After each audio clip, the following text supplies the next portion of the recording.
କରିଛି। ତେଣୁ ମୁଁ ହଉଛି ଧାତ୍ରୀ, ମୋର ଅନ୍ୟ ନାମ ଧରିତ୍ରୀ। ଆଉ ମୁଁ ହଉଛି ମାଟି। ମୁଁ ମାଟି ନୁହେଁ, ମୁଁ ସମସ୍ତଙ୍କର ମା। ଏଇ ଦେଖୁନ କେମିତି ମୁଁ ଏ ଜୀବଜଗତକୁ ଧାରଣ କରିଛି। ମୁଁ ହଉଛି ସମସ୍ତଙ୍କର ମା। ମୁଁ ସମଗ୍ର ଜୀବଜଗତକୁ ମୋର ମିଠା ପାଣି, ମୋର ସୁସ୍ୱାଦୁ ଫଳ, ମୋ ଗଛର ଚେରମୂଳ ଆଦି ଦେଇ ଲାଳନ ପାଳନ କରିଛି। ତେଣୁ ମୁଁ ଏ ଜୀବଜଗତର ମା। କିନ୍ତୁ କିନ୍ତୁ ହେ ମହାଶୟ, ଆପଣ ଜାଣନ୍ତି ମୁଁ ଆଜି ଏଠିକୁ କାହିଁକି ଆସିଛି? ଆପଣ ଜାଣନ୍ତି ମୋ ହୃଦୟର ଦୁଃଖ? ଆପଣ ଜାଣନ୍ତି ମୁଁ କେତେ ଦୂଷିତ, ମୁଁ କେତେ କଳୁଷିତ?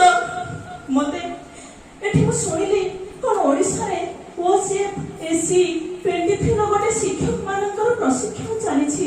ତେଣୁକରି ମୁଁ ଚାଲି ଆସିଲି ଏଇ ଶିକ୍ଷକ ସମାଜ ଆଗରେ ମୋ ଦୁଃଖ ବଖାଣିବାକୁ।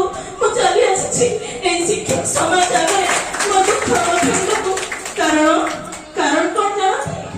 କାରଣ ମୁଁ ଜାଣେ ଯଦି ଗୋଟେ ଜାତି ଶିକ୍ଷିତ ହବ, ଯଦି ଶିକ୍ଷକ ମାନେ ଠିକ ଭାବରେ ଶିକ୍ଷିତ ହେବେ ଏବଂ ଯଦି ଗୋଟେ ଦେଶର ଶିକ୍ଷା ବ୍ୟବସ୍ଥା ସମୃଦ୍ଧ ହବ, ସଶକ୍ତ ହବ, ତାହେଲେ ସେ ଜାତି ସେତେ ସୁଦୃଢ ହବ, ସେ ଜାତିର ଭିତ୍ତିଭୂମି ସେତେ ଉନ୍ନତ ହବ ଏବଂ ବିଶ୍ୱ ଗୁରୁ ଦିନେ ହବ, ଏହାର ସନ୍ଦେହ ନାହିଁ। ତେଣୁ ମୁଁ ଏ ଓଡ଼ିଶାର ଏଇ ରେଖିଦେଇପୁର ସରକାରୀ ଉଚ୍ଚ ବିଦ୍ୟାଳୟକୁ ପ୍ରବେଶ କରି ଆସିଛି ଶିକ୍ଷକ ମାନଙ୍କୁ ମୋର ଦୁଃଖ ଟିକେ ଜଣାଇବା ପାଇଁ।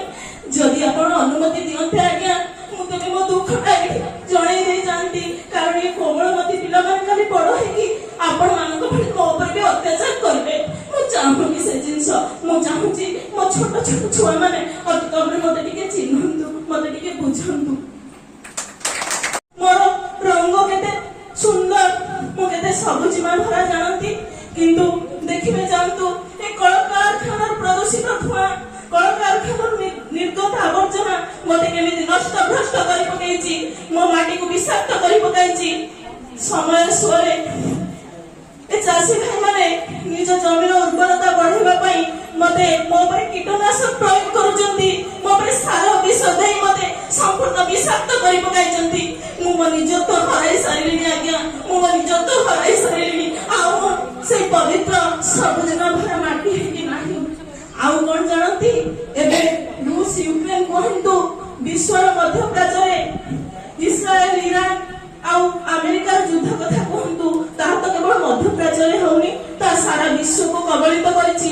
ଏଠି କୃତ୍ରିମ ବୃଷ୍ଟି କରାଯାଇ, ଅମ୍ଳ ବୃଷ୍ଟି କରାଯାଇ ମତେ ସମ୍ପୂର୍ଣ୍ଣ ଭାବରେ ଧ୍ୱସ୍ତ ବିଧ୍ୱସ୍ତ କରି ଦିଆଯାଉଛି। ମୁଁ ମୋର ମୌଳିକତା ହରାଇ ଦେଇଛି। ମନୁଷ୍ୟ ସମାଜ, ଏ ବିଜ୍ଞ ପ୍ରାଜ୍ଞ ମନୁଷ୍ୟ ସମାଜକୁ ଭଗବାନ ସୃଷ୍ଟି କରିଥିଲେ ସୃଷ୍ଟିର ଶ୍ରେଷ୍ଠ ଜୀବ କରି, କିନ୍ତୁ ସେ କ୍ଷମତା ମୁହଁରେ ଏତେ ଅନ୍ଧ ହେଇଯାଇଛି ଯେ ସାମୟିକ ଖୁସି ପାଇଁ ଏ ଯୁଗ ଯୁଗ ସମ୍ପତ୍ତିକୁ ସେ କେମିତି ନଷ୍ଟ କରି ପକାଉଛି। ତୁମେ ମାନେ ଜାଣ ମୁଁ ସଷ୍ଟେନେବିଲିଟି ହରେଇଲିଣି, ମୁଁ ମୋର ଜୈବ ବିବିଧତା ହରେଇଲିଣି, ମୁଁ ପ୍ରଦୂଷିତ ହେଇସାରିଲିଣି। ମୋ ଉପରେ ରେଡିଓ ଆକ୍ଟିଭ ପ୍ରୟୋଗ କରାଯାଉଛି, ବିଭିନ୍ନ ପ୍ରକାର ଅତ୍ୟାଚାର ମୋ ଉପରେ କରାଯାଉଛି।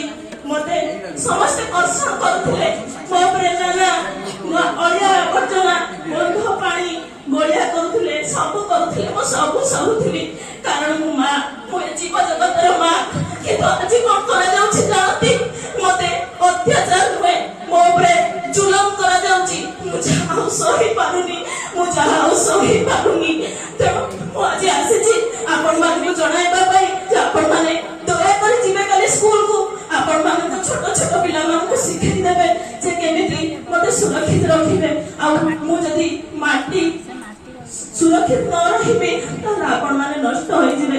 ଏ ମାନବ ସମାଜ, ତମେ ମୋ ଅତ୍ୟାଚାରରେ ଯଦି ସଚେତନ ନ ହୁଅ, ମୋ ଉପରେ ଅତ୍ୟାଚାର କରିବା ଯୋଗୁଁ ତମେ ନିଶ୍ଚିତ ଧ୍ୱଂସ ହବ ଆଉ ଧ୍ୱଂସ ହବ। ଏ ଚରମ ପରିଣତି ତମମାନଙ୍କୁ ଭୋଗ କରିବାକୁ ପଡିବ, ଜଣ ଜଣକୁ ତାର ମୂଲ୍ୟ ଦେବାକୁ ପଡିବ। ତେଣୁ ଆଜିଠାରୁ ସଚେତନ ହେଇ ମତେ ରକ୍ଷା କର। ମୋର ଏତିକି ପ୍ରାର୍ଥନା, ମୋର